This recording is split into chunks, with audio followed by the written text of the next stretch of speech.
Poverty and homelessness. Poverty and homelessness. How many black lives in poverty? Mm, mm, mm.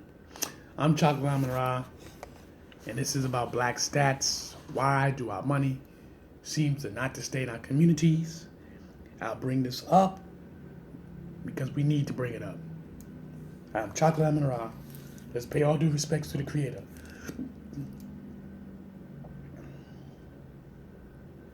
The sun rises. Assalamu alaikum. Good morning. Amun.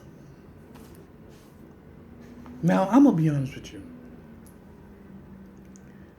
The average person that live in their communities, do you think they speak to you? Let's get something clear.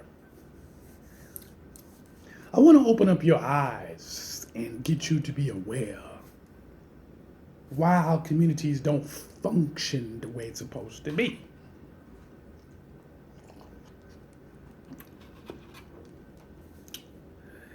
Let's close our eyes and let's see how many cultures that's in the black community.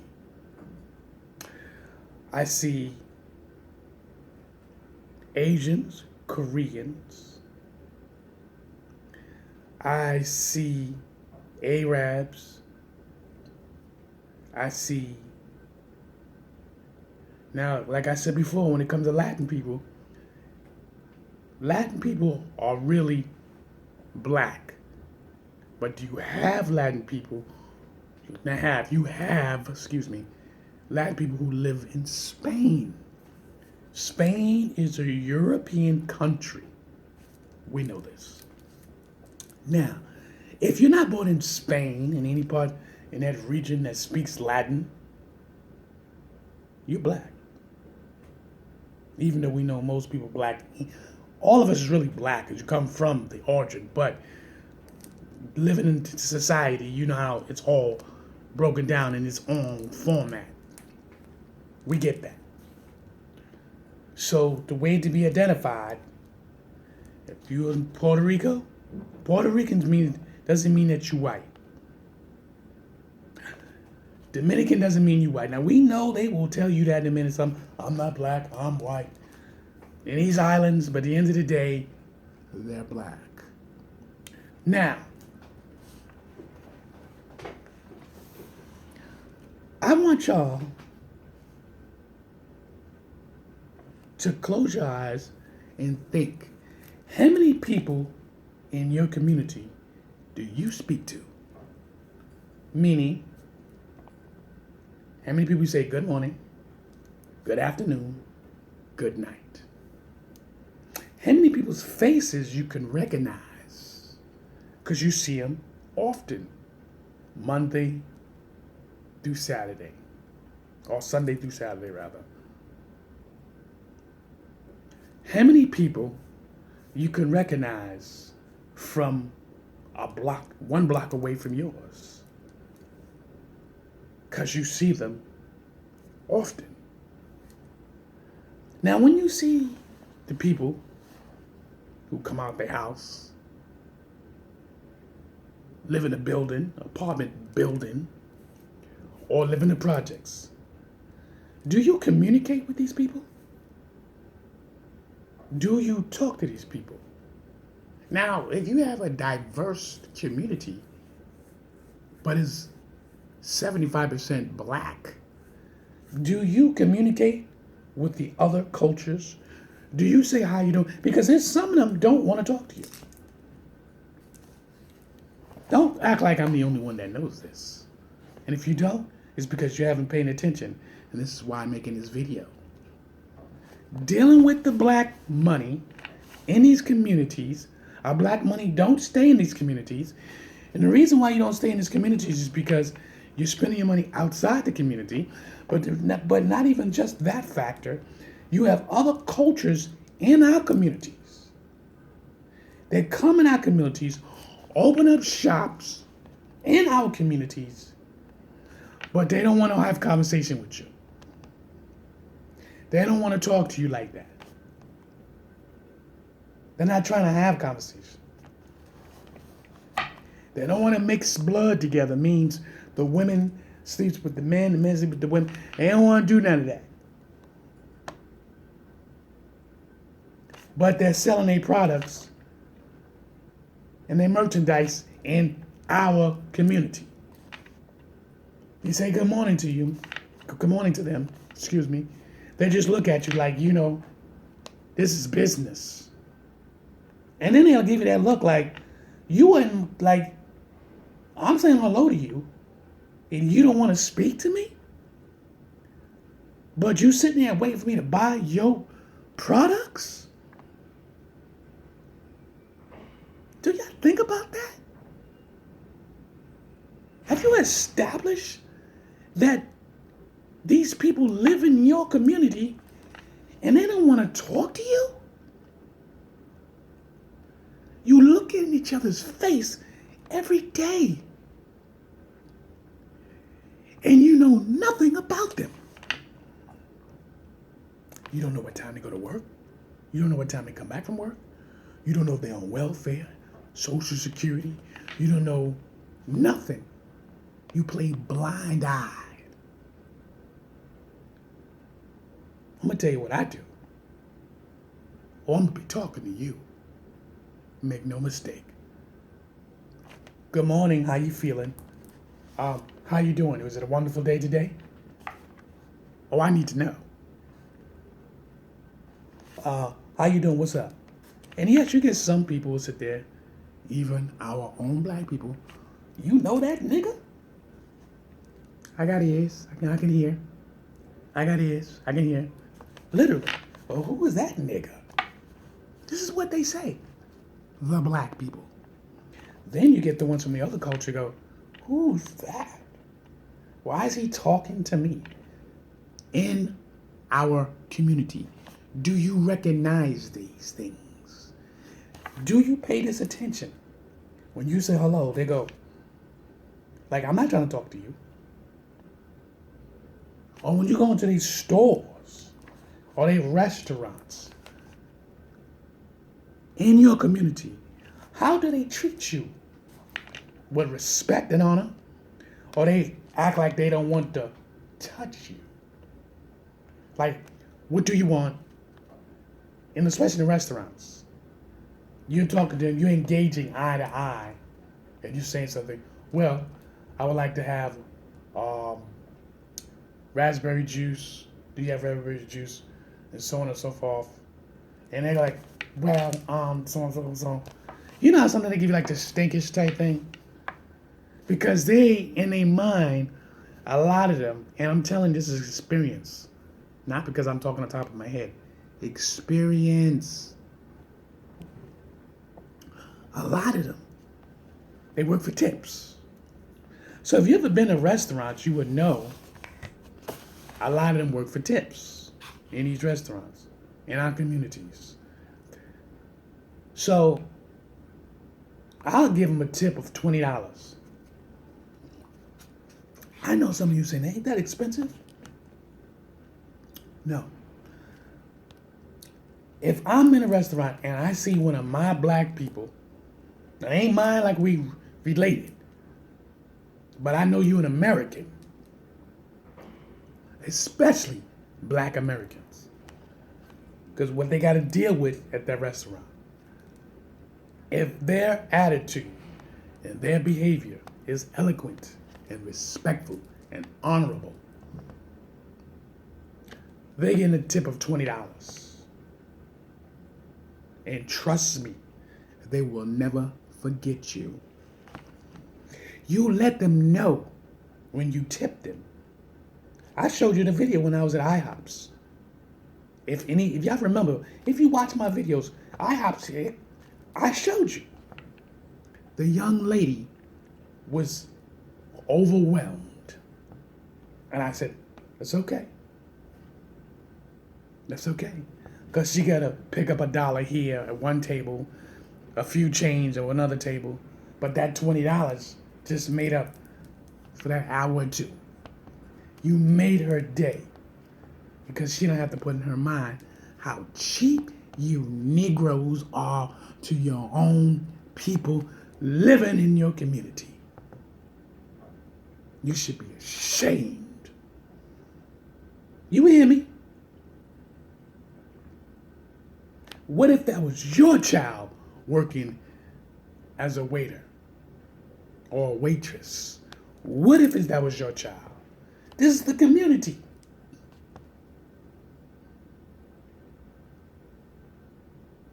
Think about this. Poverty and homelessness.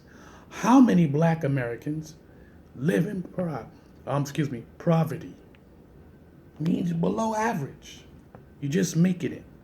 According to the U.S. Census, almost 10.9 million African Americans, or 28%, live at or below the poverty line, compared with the 25% of Latinos and approximately 10% of white Americans. The poverty rate of the African Americans and Latinos aged 65 and older is 19%. The rate for white Americans is 7%.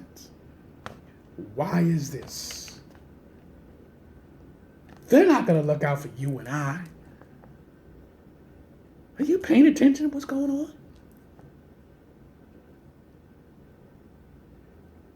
Pay attention. You think white people's going to save you? You want them to save you? No. Save yourself. Become who you're supposed to be. Let me tell you something. You as a man, if you don't handle your business, you do what you gotta do. Point blank. Do what you have to do.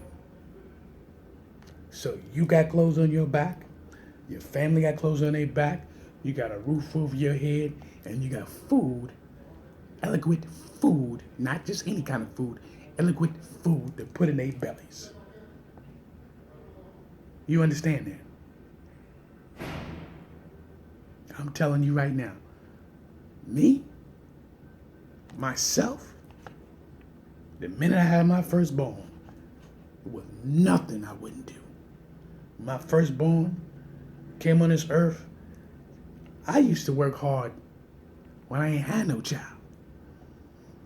And when I've had my firstborn, a whole nother side of me had surfaced.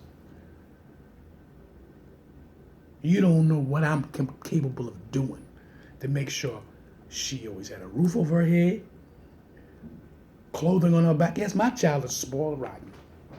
Because trust me when I tell you, I'm a God on this earth. And I'm telling you, when I'm coming, don't let this pretty face fool you. I'm not being arrogant. I'm telling you, I'm a beast. When it comes to the hustle, to make that money, I'm a beast. I know where to get it from all angles. I know how to get it from all angles. And those are my children. They didn't ask to be here. And I trained them to be a beast. All my kids work. All of them, even the ones that didn't even come from my sperm. The ones I raised, all of them are beasts. They all work. You come around me, you gonna fucking work. And you gonna take care of your family. You seen those videos when I made the wedding? That was my oldest. I've raised him. Raised him since he was a baby. He's a beast. Second oldest, beast. Third oldest, beast.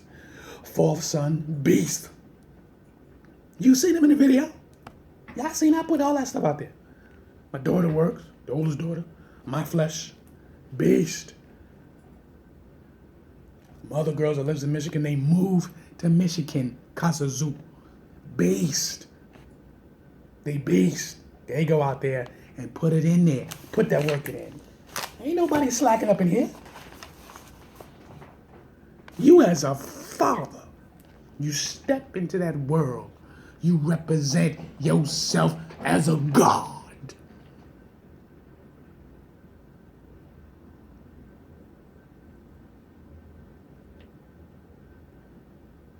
You don't let no one stop you from bringing home the money. You don't do that. You keep a hustle going on at all times. You understand that? I don't give a fuck what you into. Take your money and make your money work for you. You don't stop because somebody trying to stop you. If you got to give some money to your mother to hold. You got to give some money for a cousin to hold. That's called overhead. If you got to do whatever you got to do, that's your business. See, in our family, my father and mother, well, they taught us some serious skills. You understand that? But you can buy whatever you want. Don't let nobody tell you nothing. Oh, you buying things unnecessary. That's a lie. That's a lie. That's a lie. Somebody own a company, right? They decide to buy the land and whatever they need to do to start that company. That's because that's what they wanted. You can buy whatever you want. Don't let nobody tell you otherwise. You on this planet to live your life. I'm talking about Black Stats because we need to tell each other how to do it, how to perform and make this money. You in this community and show love towards one another in the community.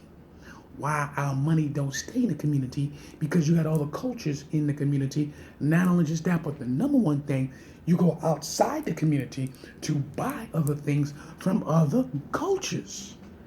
You will bypass that African store. Now here's the tricky thing. The Africans don't come into Black American communities and set up shop because they are taught that we are cheap and we are savages. I'll say it to you again.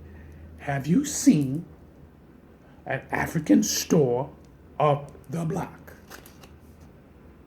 In a Black African American, however you want to call it, community. Have you seen it? And I don't mean no mixed culture, multicolor. I'm talking about 90% blacks, and you got like 10% Latins that's in there. And maybe one or two, Asian people, you get that. But in an all black neighborhood, 100%, tell me where you're going to find an African establishment. Oh, there's an African establishment where I live at, but you're going to have to take a bus. So I got a car, so it'll take me like 5-6 minutes to get over there. But if you don't, you got to get on the bus, and you're going to have to wait for that bus. And then when you go in that strip, there's some Black-owned stores. Do you go in those stores and represent and spend your money? There's a lot of Black bakeries in some of these neighborhoods, like Myrtle Avenue in Brooklyn. They got so many different ethnic businesses battling, but they all try to make money. Do you go in here and support? Do you support?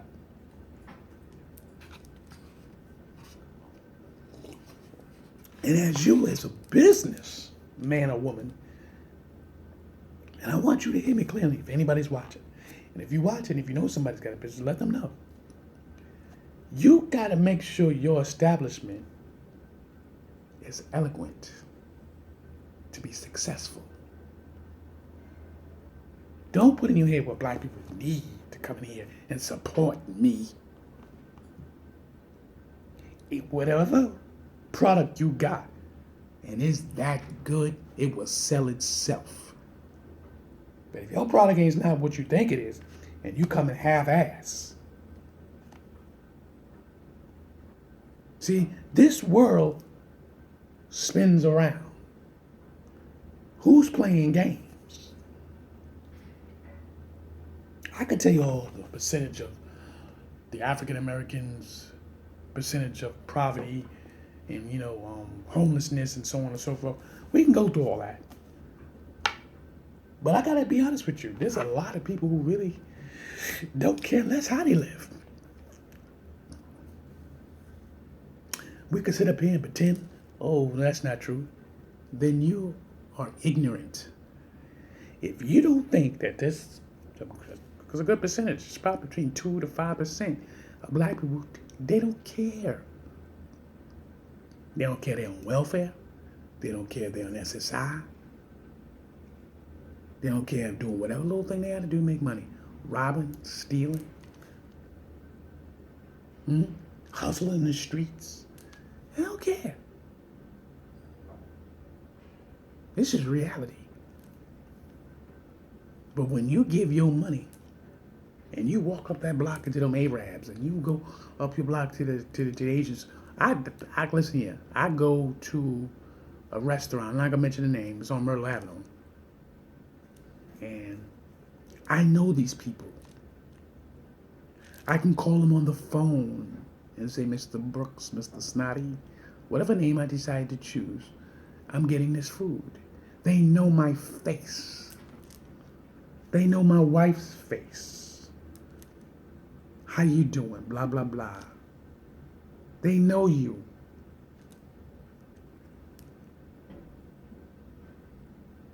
You understand?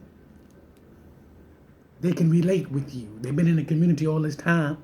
They've been in the community for years. But if you are going to an establishment and the people who own the establishment is disrespecting you and having sex with your daughters and not taking care of them and they get these girls pregnant, now they multi-cultured, mixed breeds, if you will,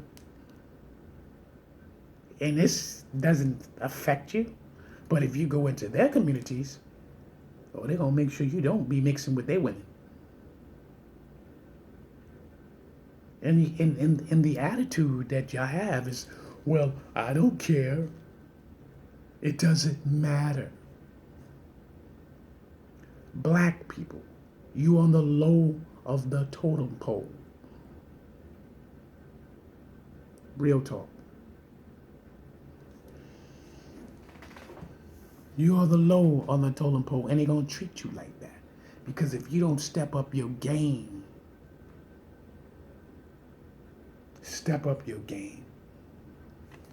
educate yourself. You got people out there that's going to try to coerce you and tell you, oh, that's a bunch of bullshit. Excuse my foul language. But you got people, men and women, who's going to sit there and discourage you. And here's the worst type of people. The ones who's trying to baby you and act like you don't know what's going on. And talking to you like if you a child. They're not helping you.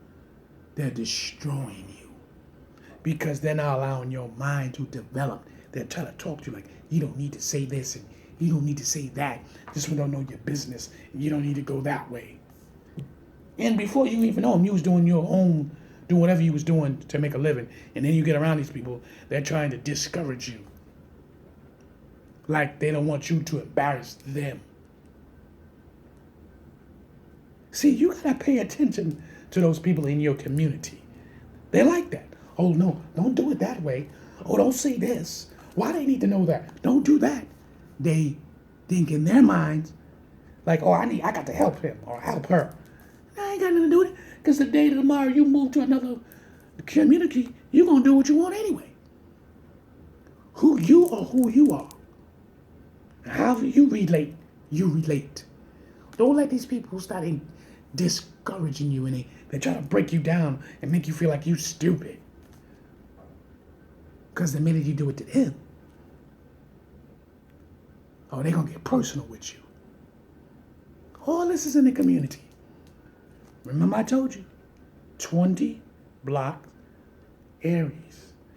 South, north, east, and west. All four corners, but spread out 20 blocks. On each corner. It ain't just 2 blocks, that's your community. Nah. Your community is really like a 1 mile. 1 mile, all four corners. Yeah, because if you go a half a mile to go to the supermarket, and you go there for years, guess what? You begin to know them. They'll know you. Oh, that's so-and-so. She lives like 10 minutes away. Yeah. Think about that. You actually get on a bus to go to the supermarket, not in your neighborhood, but you go somewhere else. Your immediate neighborhood is 3 blocks and less. But your neighborhood, your community, is 1 mile south, 1 mile north, 1 mile east, 1 mile west. Because you go outside your neighborhood to go shopping. So who you fooling? Think. You don't shop in your neighborhood, your immediate neighborhood. You go outside your neighborhood to shop and spend your money majority of the time.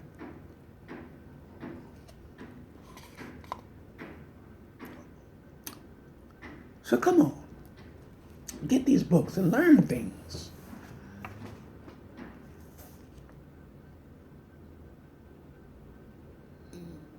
And you brothers and sisters, stop going around robbing your own people.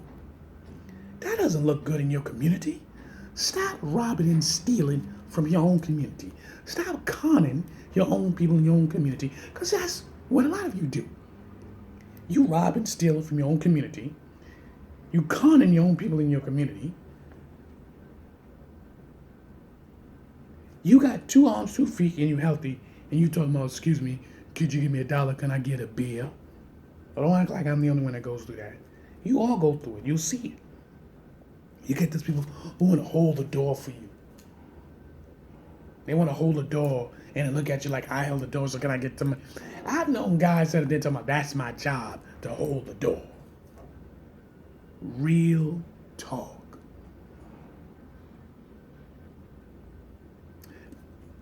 But I'm going to tell you something. You don't push them away. Don't discourage them, because those guys and women who's out there in your immediate community, well, they call watchers.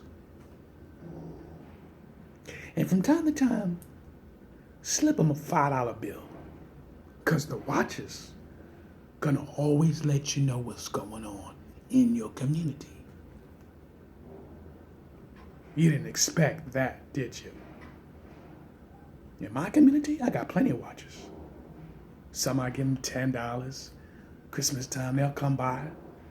You know, yo, tap them on their hand. They see 20. Yo, my man, blah, blah, blah. Don't worry about it.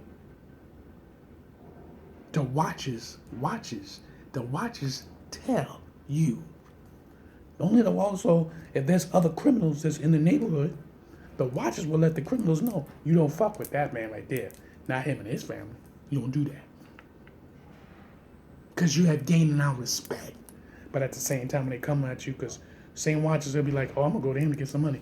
You also got to let them know, no, you don't get no more money, because I ain't your motherfucking daddy. I'm not going to be feeding you.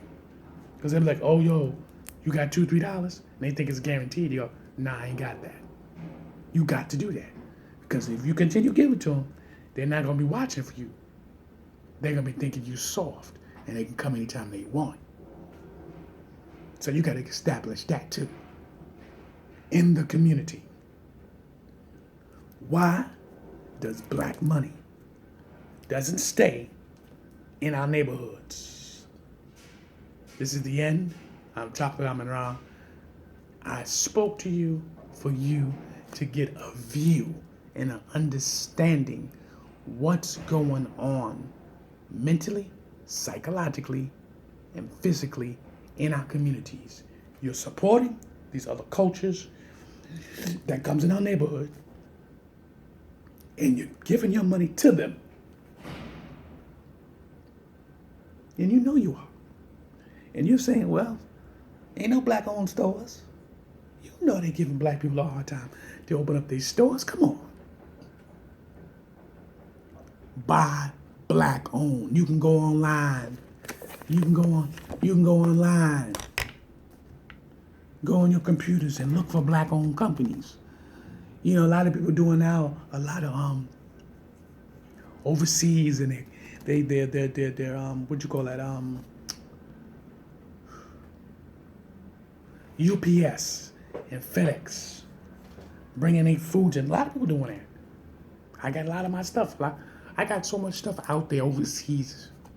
Okay, I look for black products coming in. I got so many things. I don't need to go to no Jew store, Italian store, anything. I don't do all that. I go get my stuff direct.